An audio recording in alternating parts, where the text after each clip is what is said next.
menjelang sore teman-teman semuanya. Ya, ini saya akan mengimbaskan apa yang sudah saya dapatkan dari kegiatan diklat kemarin. Ini tentang perencanaan pembelajaran mendalam. Nah, kebetulan yang saya ambil ini dari ringkasan modul 5 tentang perencanaan pembelajaran mendalam.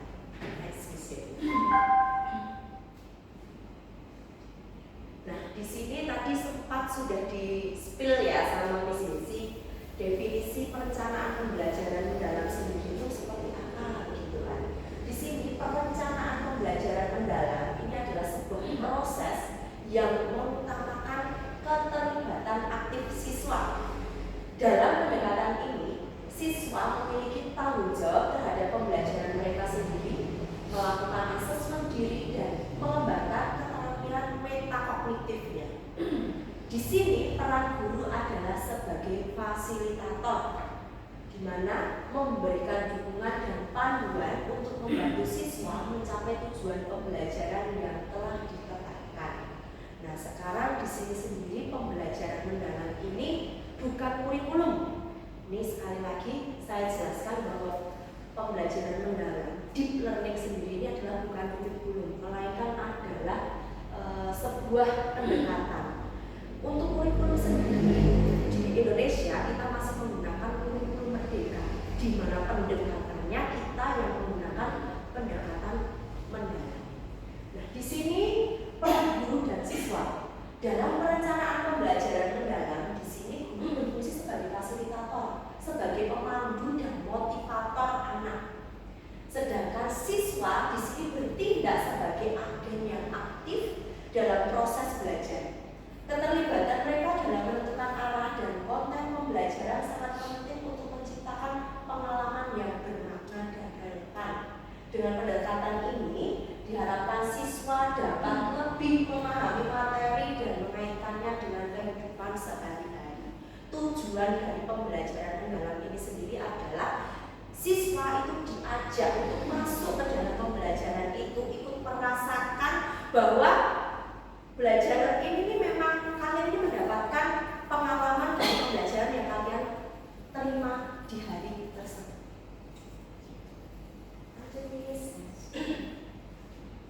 Nah, di sini untuk langkah utama perencanaan, di sini yang pertama adalah identifikasi, di mana identifikasi ini menganalisis pengetahuan dan kebutuhan siswa sebelum kita masuk dalam pembelajaran mendalam. Itu perencanaan untuk mempersiapkannya. Perencanaan itu apa tuh ya perlu kita siapkan, apa tuh ya perlu kita butuhkan, itu kita harus apa sih, seperti itu ya. Yang pertama itu adalah tahap identifikasi, di mana menganalisis pengetahuan dan kebutuhan siswa. Kita petakan seperti apa tuh yang dibutuhkan oleh siswa itu. Terus yang kedua itu lebih ke desain pembelajaran, merumuskan tujuan pembelajaran yang jelas. Nanti kita akan lihat bersama bagaimana perencanaan pembelajaran yang akan kita gunakan. Yang ketiga adalah pengalaman belajar. Di sini guru memberikan kesempatan belajar yang interaktif untuk anak. Tujuannya yaitu tadi supaya bermakna. Yang terakhir adalah asesmen untuk mengukur kemajuan dan pencapaian siswa. Nah, di sini poin yang pertama tadi, analisis pengetahuan awal dan gaya belajar. Ini identifikasi awal. Dalam tahap ini, guru menganalisis pengetahuan awal murid dan memahami gaya belajar mereka. Ini juga mencakup aspek sosial dan emosional yang mempengaruhi proses pembelajaran dan interaksi di kelas.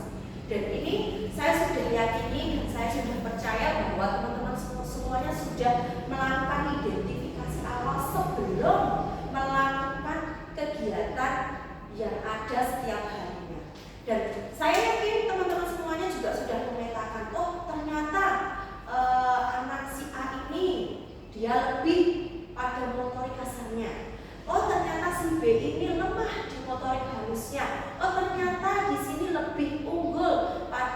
literasinya. Nah, itu pasti teman-teman semuanya sudah memetakan sejauh itu. Makanya ketika kita membuat kegiatan bermain di dalam kelas, itu kita sesuaikan dengan apa yang dibutuhkan oleh siswa. Selanjutnya adalah desain pembelajaran yang efektif. Nah, di sini desain pembelajaran yang efektif sendiri itu kita harus melihat tujuan pembelajarannya itu yang jelas. Kita itu mengambil topik ini dan kita mengambil kegiatan belajar ini sesuai nggak sih sama TP kita? Jadi harus kita sesuaikan. Jadi ketika kita membuat kegiatan pembelajaran setiap harinya, oh kenapa kok ini bisa coding ini sama ini? Kenapa kok kita harus membuat kolase ini? Nah itu harus kita sinkronkan dengan tujuan pembelajaran, sehingga tujuan pembelajaran yang kita buat sesuai dengan kegiatan yang akan teman-teman gunakan di dalam kelas. Nah selanjutnya baru praktek pedagogisnya yang sesuai. Di sini metodenya itu seperti apa supaya dapat meningkatkan keterlibatan dan pemahaman siswa tuh, praktek pedagogisnya tuh apa. Nah makanya ketika dalam perencanaan pembelajaran yang teman-teman buat itu pasti akan ada, apalagi di perencanaan pembelajaran yang mendalam ini itu ada praktek pedagogis. Nah itu dijelaskan dalam perencanaan. Nah terus yang ketiga adalah lingkungan belajar yang mendukung. Di sini tujuannya adalah supaya menciptakan suasana belajar yang positif untuk memaksimalkan pengalaman siswa. Nah itu terdiri dari misalnya kita ketika kita mau kegiatan mencuci baju atau melipat, kita juga harus melihat lingkungan belajar yang mendukung. Kita mau kemana sih? Semisal kita mau ada topik tertentu, topiknya pohon mangga gitu. Berarti kita juga harus melihat lingkungan pembelajaran yang mendukung. Orang kita topiknya itu semisal pohon, tapi kita memberikan contoh yang abstrak, atau lingkungan belajarnya itu yang tidak mendukung, kita tidak memberikan mungkin media pembelajaran yang mendukung atau seperti contoh-contoh yang nyata seperti itu, kan itu juga tidak sesuai dengan lingkungan belajar. Nah, prinsip pengalaman belajar yang efektif.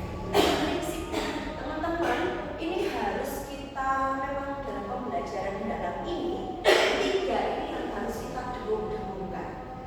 Berkesadaran, bermakna, dan menggembirakan, BBM. Dan itu pasti sudah teman-teman lakukan di kelas masing-masing. Dan secara harafiah itu saya juga melihat berdasarkan pengalaman teman-teman semuanya bercerita bahwa kegiatan di TKA seperti ini, TKB seperti ini, kelompok bermain seperti ini, dan itu saya melihatnya itu juga sudah berkesadaran, bermakna, dan menggembirakan. Dan itu membangun pengalaman yang baru juga untuk anak, dan tentunya kegiatan yang dipilih, konteks-konteks yang teman-teman pilih itu sesuai dengan kenyataan. Dan anak-anak juga real pernah merasakan itu, dan anak-anak itu tidak asing lah tentang topik atau kegiatan yang teman-teman buat.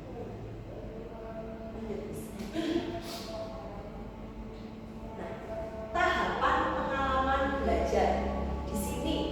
Untuk tahapan pengalaman belajar sendiri ini, ketika kita membuat dalam perencanaan pembelajaran, teman-teman, nah itu kita pasti melewati di tahapan memahami, mengaplikasi, lalu merefleksi. Kalau yang kemarin itu ada kegiatan awal, kegiatan inti, dan kegiatan penutup. Tapi untuk sekarang itu kita ubah menjadi memahami, mengaplikasi, dan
dan mengaplikasikan pengetahuan yang telah diperolehnya. Ia dapat ini dapat dilakukan melalui tugas-tugasnya, proyek-proyeknya, atau kegiatan yang memungkinkan untuk mereka menerapkan teori dalam kegiatan pada hari tersebut.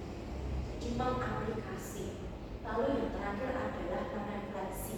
Di sini di mana momen bagi murid untuk mengevaluasi proses kegiatan pembelajaran. Kira-kira sampai mana sejauh mana mereka paham, itu memang perlu. Makanya ketika di TKB itu ada permasalahan anak sulit untuk mengungkapkan pendapat, itu tidak hanya pada memahaminya saja, mungkin dalam tahap refleksinya juga perlu mereka diberi kesempatan untuk bisa merefleksikan kegiatan yang mereka lakukan. Tuh, selanjutnya nah, intinya sebelum saya memberikan contoh perencanaan pembelajaran mendalam ini adalah merupakan kunci utama untuk mencapai pembelajaran yang efektif. Ketika teman-teman semuanya mengajar, tidak hanya mengajar tok, kita harus ada pegangan. Pegangan itu apa? Ya ini tadi perencanaan pembelajaran, modul pembelajaran. Kalau kemarin kita mengenalnya dengan modul, saat ini kita mengenalnya dengan perencanaan pembelajaran. Namanya PP. Ya, sekarang sudah tidak ada modul. Mungkin masih banyak yang menyebutnya modul, tetapi sebenarnya sekarang sudah mengalami perubahan lagi, pergeseran lagi, yang padahal intinya sama, menjadi perencanaan pembelajaran. Nah, di sini adalah kunci utama. Poin yang perlu diperhatikan oleh teman-teman adalah di sini murid aktif, di mana keterlibatan siswa dalam proses belajar itu sangat penting. Jadi kalau zaman dahulu itu guru nomor siji, kalau sekarang kita libatkan anak-anak yang aktif, terus refleksi yang mendalam. Di sini kemungkinan siswa untuk memahami dan mengevaluasi pengalaman mereka. Terus yang ketiga adalah pengalaman yang bermakna, di mana kita harus lebih dapat menghubungkan materi ajar dengan kehidupan nyata dan konteks sosial mereka. Dengan pendekatan ini, pembelajaran tidak hanya menjadi proses transfer pengetahuan saja, tetapi juga pengembangan karakter anak dan keterampilan metakognitif yang esensial bagi masa depan mereka. Tujuannya adalah itu, teman-teman semuanya, dari perencanaan pembelajaran, dari pembelajaran mendalam sendiri. Jadi itu yang perlu teman-teman persiapkan. Nah, lanjut Miss, saya akan share sedikit tentang mengulik sedikit tentang untuk modul, untuk perencanaan pembelajaran. Dan ini sudah kita lakukan ya teman-teman ya. Ini masih untuk lebih detailnya judulnya seperti ini sudah benar. Cuma memang di bawah sini kita tambahkan perencanaan pembelajaran modul ajar. Ini modul ajar pendidikan anak usia dini, kurikulum merdeka, perencanaan pembelajaran mendalam.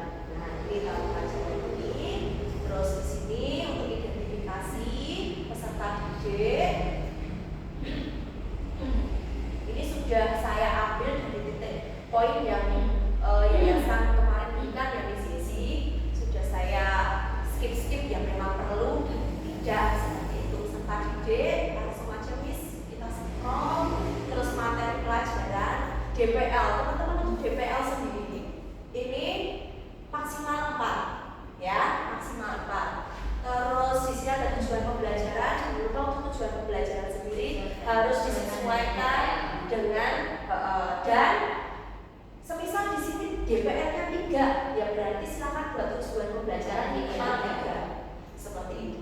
Ketika ini teman-teman buat 1 hari, sesuaikan TP-nya jangan terlalu banyak. Ketika lebih dari 7 itu juga akan membobokan berarti kayak gitu ya.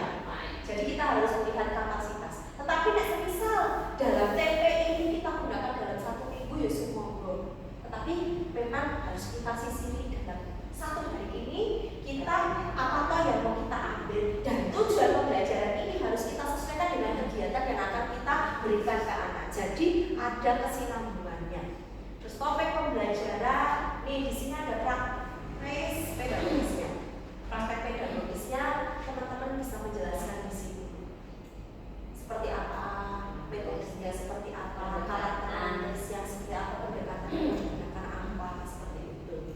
langsung ke bawah Miss. Kemitraan pembelajaran tetap silakan teman-teman lakukan. Lingkungan pembelajaran ini semisal kegiatannya apa, mau di mana itu harus kita jelaskan. Area menjemur, area halaman di dalam kelas itu harus kita tuliskan di dalamnya. Terus pemanfaatan digital, dan di sini pengalaman belajar. Pengalaman belajar di sini itu pada langkah-langkah belajaran, langsung saja. Yang isinya adalah memahami, mengaplikasi dan merefleksi.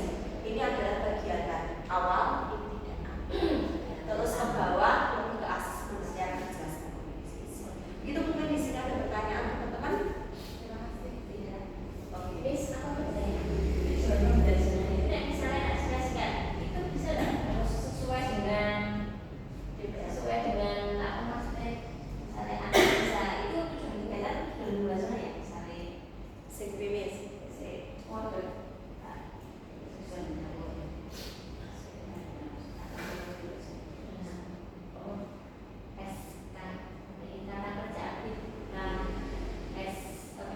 Kata kerja aktif anak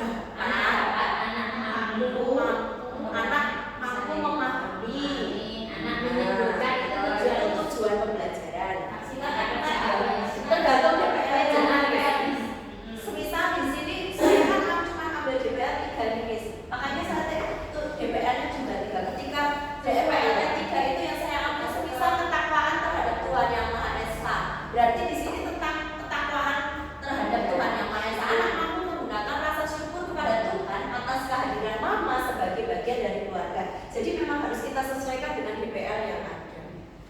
Kalau teman-teman ya, waktu belajar mungkin kadang bisa kurang diperhatikan ini ya antara DPR dan tujuan pembelajaran. Kadang relasi kurang Apa tidak seimbang? Misalnya kita ini misalnya aku ya misalnya ini tema aku bisa bekerja sama.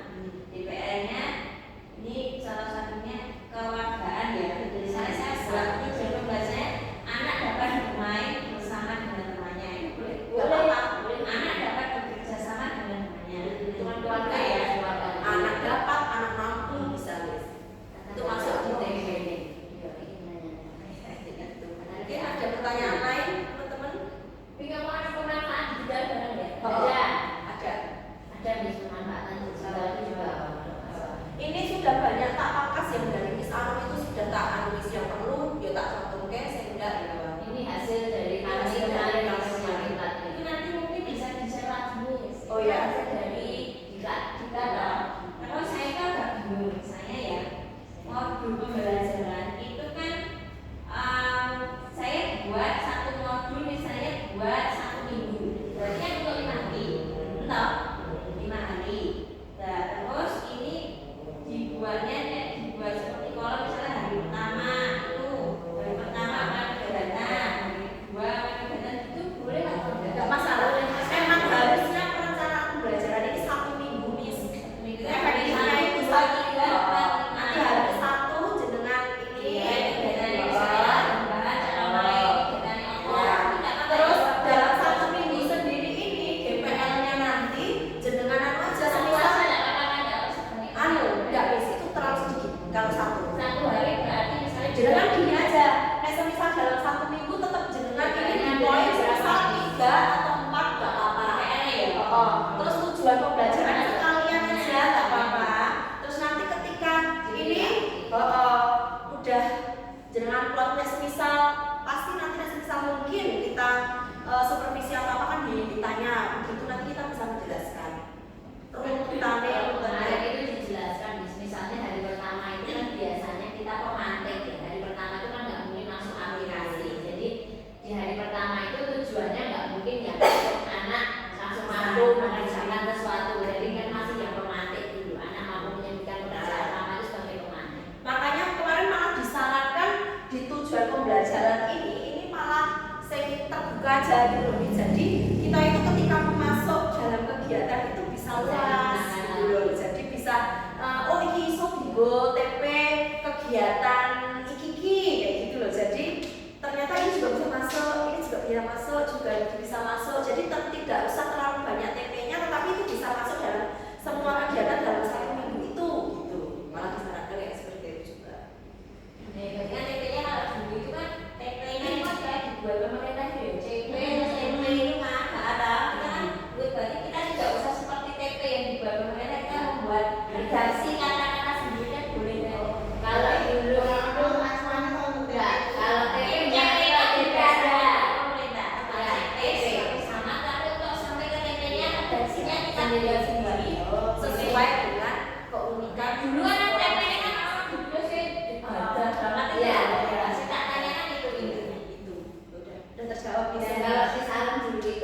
tujuan kegiatan. Kalau pas kurikulum Merdeka Indonesia makanya tujuan pembelajaran dan tujuan kegiatan pasti beda. Jadi harus Nah, mempelajari pelajaran lebih lebih kan umum. makanya kalau dulu tuh ada spider map gitu loh. Nah, nek gue ini iklan anak alur tujuan pembelajaran. Ada IP-nya gitu kan. Ya sebenarnya mana sih Miss yang lebih simpel menurut aku nek ketika ini sudah bisa berjalan kaidah pemerintah itu menurutku yus lakoni aja. Itu ya teman-teman, terima kasih atas waktunya.